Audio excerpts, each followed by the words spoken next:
আকাঙ্ক্ষা কখন লোভে পরিণত হয়ে যায় তা কেউ বলতে পারে না। এবার তার পরিণাম কি হতে পারে তাও আমরা কেউ জানি না। আজ আমি আপনাকে বলছি, কোনো ব্যক্তি সবথেকে বেশি ক্ষতির সম্মুখীন তখনই হয় যখন সে এটা মনে করে যে সে সবথেকে বেশি সুরক্ষিত স্থানে রয়েছে।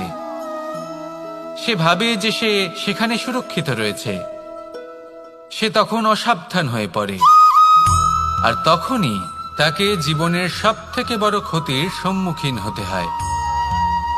নিঃস্ব হয়ে যাওয়ার পরিস্থিতি কোনো মানুষের জীবনে তখনই আসে যখন তার কাছে প্রচুর সম্পত্তি থাকে এবং সে তার থেকেও অনেক বেশি সম্পত্তি অর্জন করতে চায়।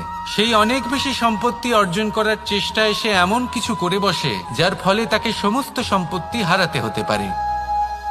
একজন রচনাকার নিজেই নিজের প্রতিভা একদম শেষ করে দিতে পারে যখন সে অনেকগুলো কাজ নিজের কাঁধে নিয়ে নেয়।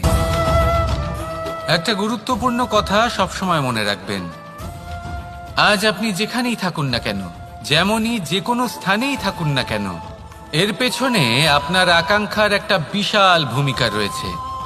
কিন্তু মনে রাখবেন, আপনাকে শিখতে হবে যে কখন আর কিভাবে নিজের উচ্চাকাঙ্ক্ষাগুলি